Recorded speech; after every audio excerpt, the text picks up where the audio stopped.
Set. Mhm.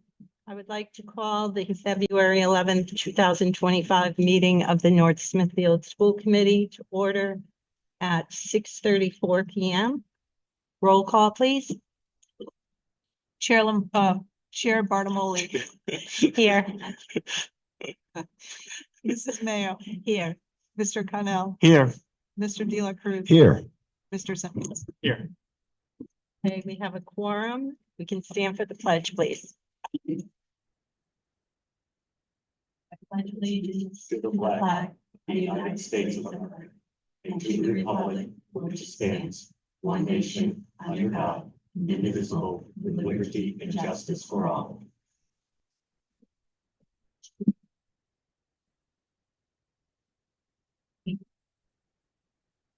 Do we have anybody here to speak or anybody on Zoom? No and no. Good. Okay, we will move on to the consent agenda. Is there a motion to accept, or is there anything on the agenda anybody would like to pull out and discuss? Ma'am, not to pull out and discuss, but just to comment on something at the appropriate time. Okay, did you want to do that now? If that's okay. No, it'd be very real. Just two things. I just wanted to again really appreciate all the work that our class does, our teachers and our students do. And like I just wanted to mention on this one, and they do great things every month, but a lot of times we don't highlight the administrators' reports. And I was thinking it was so nice when the kids and the students were so nice with us last meeting. We were genuinely, I can think, we were all touched and we were really surprised. No one knew that was coming, and we were touched. And I just think it's important to recognize people. And I just want to mention, like this month, Ms. Welch's report, like for what all the great things that our differently abled students are doing. And I noticed like the college program, trips to the public library, some of the kindergarten stuff. I just want to mention that I went through all that, and I really spent some time in that report just saying, wow, we do a lot of different things. I wanted to recognize Ms. Welch and all the people, Ms. Mitchell, all the people involved in the programs and doing different things for the students beyond just what's in the classroom, and also doing great things in the classroom. And the only other thing I wanted to mention was, if I could very briefly, because Ms. Melvin and I spoke about a little bit, there's been a lot of talk about, just about budgets and everything. And I know you do we have great financial reports, Ms. Melvin. We have seen a lot of districts go into like suddenly finding high deficits and everything. I don't know if we're going off, we're still on the agenda. If we ask, it's about the report, right? What safeguards we have in the, can you comment briefly just on some of the safeguards we have in our reports? And the reason I say, as you know, I'm at the State House and we have like a hearing tomorrow. And the city of Warwick is looking at, there's different numbers, but up to a $10 million deficit, and maybe less. It's disputed how much it is, but that sort of arose pretty quickly, and it's a little scary when you hear that it rose quickly. Right. So we do have like several key safeguards, I think. We closely monitor all the expenditures, all the revenues every single month. We track patterns and spending and adjustments if they're needed, mid-stride. We take care of it right away. We have a really good handle on staffing. So we know exactly where we are at all times with staffing. We follow like substitute trends, and we check years and years back. So every month, that monthly report that you get, that balance, like I'll look and I'll compare that to the last 10 years, say, and I know exactly, in that where we're running, how we're doing. We also work like really closely. So the superintendent, all the admins, anybody is needing something, feeling like they're spending a little out there, or they need something, we have that open line of communication. I feel like that's really important. But the biggest part is probably the staffing. And I think we do have a really, really good handle on the staffing. The financial system, obviously does a fantastic job tracking the encumbrances. We'll reconcile to the encumbrances, so we know exactly what's going on in there. And things do happen. If we had a massive bill, if something went really, really wrong, we would come to you right away. we're very cheap. I I mean, we're That too, constantly yeah. looking for bargains and, Yeah. and we do right by the kids, but we try for the biggest bang for the buck at all times. So we operate very conservatively and constantly looking for either grants, other funding sources, or ways to drive down costs. And that's why you want to have a good fund balance. Yeah, I get that. And Madam Chair, knows the commission, I won't belabor the point. Can the reason I mention it is because I am the secretary and the one thing I do is I review the bills every month, and they're pretty consistent. One good thing about doing it is you do see the consistency over the years, pretty much where we're at. And I just wanted to, I was just saying to myself, there's some districts that I think are good school districts, but they're having significant problems, and we're in good shape. And I want to make sure, do everything as a board we can do to keep ourselves in good shape and not find out we have a problem. And again, problems can arise, like you said, we can have a lot of things can happen fast, but we do have checks and I just want to talk about the checks and balances a little bit. So thank you. Thank you. I'm sorry. I would just like to add on to what Bill just said, as far as the reports from technology and the people personnel services, they're wonderful. But the past couple of weeks, we have been receiving weekly reports from a couple of schools, and that's wonderful because then we know what's going on. You should be on all their newsletter lists. We added you to the No, distribution list. So. I appreciate that. Okay, Thank you. good. Thank you. Okay, I just want to say, kind of follow up on Bill. I appreciate how we are very frugal. And after going to the meeting, which Mr. De La Cruz and I went to, School Committee 101, and hearing from other districts and that concern, I kind of sat back and felt really good about what we're doing and that it's kind of worked well. And I think the taxpayers can appreciate that we are looking do at what's right by everything. Mhm. And we didn't put ourselves in a hole. I'll just second that one, or with that. When I was on the budget committee, I expected to see a lot of this fat and a lot of, maybe wasteful spending. But then seeing how carefully you guys really went through the budget line by line, did your best to make sure that any cost increases could be justified. And then to see how you worked very hard at finding grant money, which is like free money out there. So, yeah, I've just been very impressed with how, I wouldn't say cheap, but I'll say frugal. Frugal is a better word. The school Yes. committee has been, and the superintendent. Thank you. Okay, so is there a motion to accept the consent agenda? I have Go. super quick comment on something completely else. So, on the We the People overnight trip, I had the opportunity to judge their state competition the other day, and I just wanted to say that the kids are beyond ready for this trip. They did amazing. I was so impressed, and I'm gonna take the opportunity to wish them luck. We'll see this year. No, they will be brilliant. And Natalie actually, to follow up on that, she just applied for a pretty big grant that we did receive 1 year previously for the We the People trip specifically. So That's wonderful. And I just want to, and I know it's breaking protocol, but it's related to what you were saying. I mean, we have on this consent agenda some replacement of Chromebooks. And again, trying to project, trying to be frugal. We're going into tariffs where, prices are going to be changing, especially with products imported from China. We're buying these before the prices leap. So that's why they're on this agenda right now. Perfect. Are we good? Is there a motion to accept the consent agenda as is? So moved. Second. Did you want a second? Okay. Yes. Second. Is there a second? Second. All those in favor? Aye. Opposed? The ayes have it.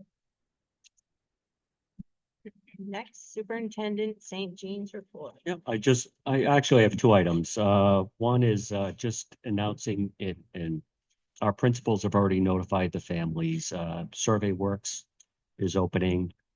Fantastic set of data that we collect from students, families, and faculty. We use that information in our school improvement plan, in our district strategic plan. Again, it's really a useful data set.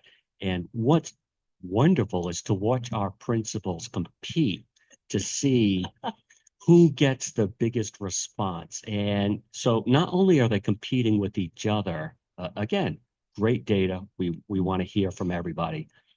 But last year, North Smithfield had the highest percentage in the state. I think NSES crushed everybody. And so we want this information. We want to hear from everybody. And at the same time, we want to crush our neighbors. So the other piece is I just want to wish everybody a restful February vacation. Our nurses are looking forward to this so much because the flu is running rampant. And not that I want anyone to be home and sick.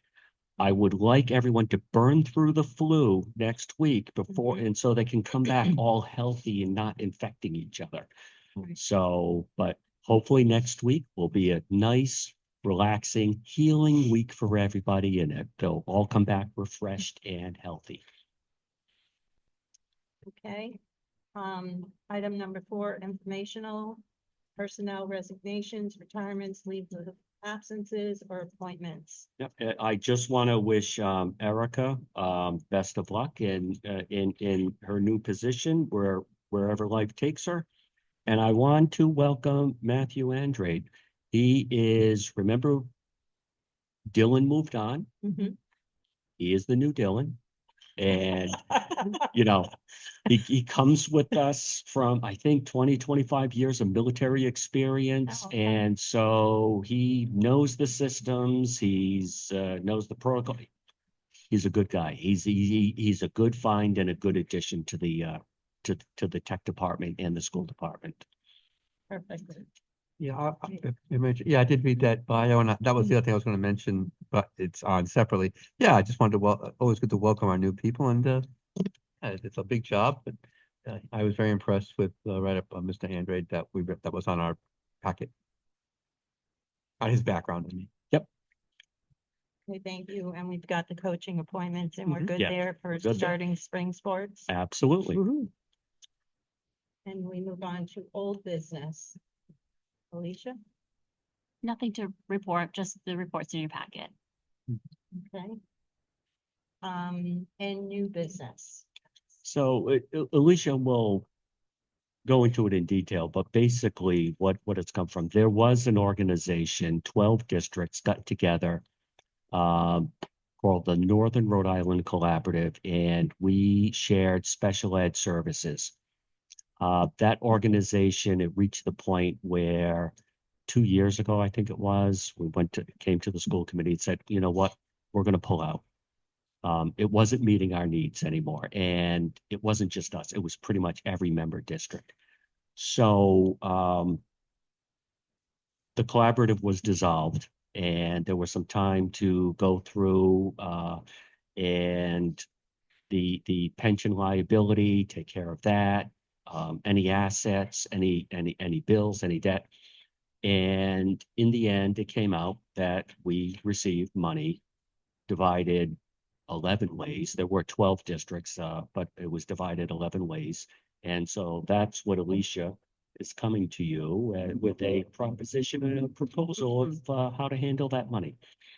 Yeah, so now that you know where the funds originated from, we thought it would be a really good idea if at this point in time, like you have done for the committed rental account, if we could set aside some funds in a fund balance that is just for extraordinary special education expenses. It could be tuition, maybe it's a one-on-one. I would say primarily it's that tuition that maybe it's a bad year, we weren't anticipating. Tuitions can be upwards of $120,000, $140,000. So this would cover about one if we were in a tight spot.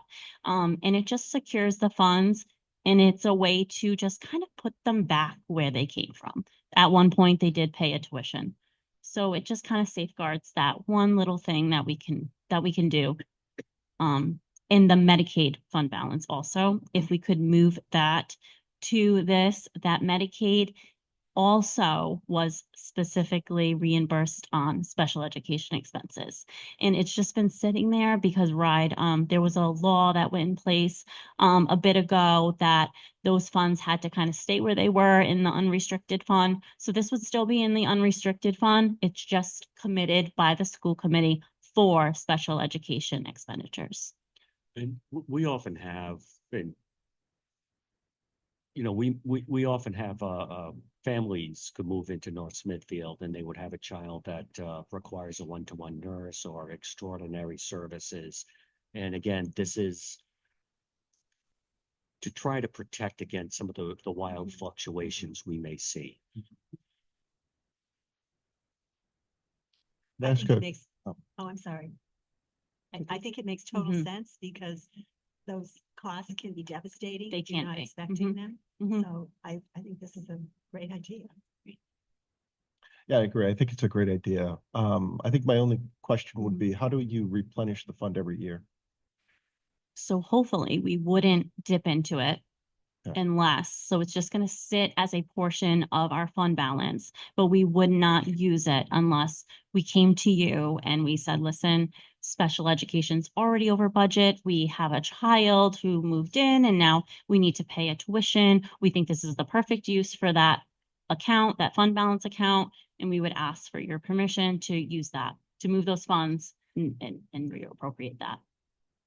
A follow-up question. What mhm. about the Medicaid assigned fund Yeah. balance? Is that, So there's some money in there. It's not too much. It's just been sitting there for years and years. It's hard to find something to like use it for. This is perfect. It was from special education expenses reimbursements.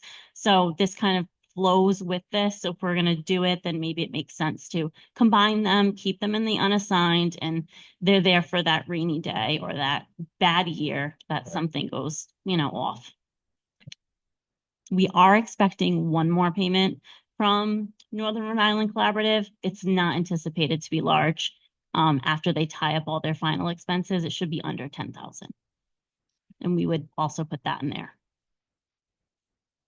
Have a question? Well, I think this Comment? ties into what, I'm sorry, Madam Chair, I think this ties into what we were talking about earlier about trying to, look ahead, like not just the year, but where we're at next year, the following year. And I don't know how much of a difference this is going to make, but I'm willing to try it. It doesn't seem like it, I only see an upside to it.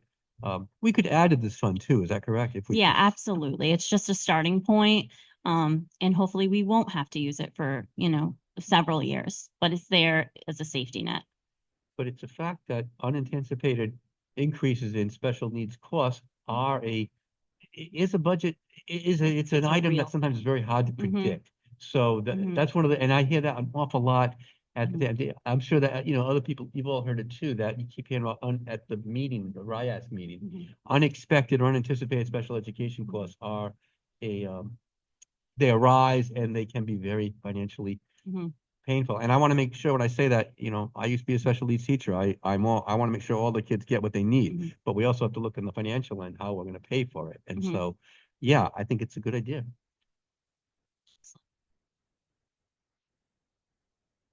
Okay, so we're looking for a vote or a Mhm. motion Yes.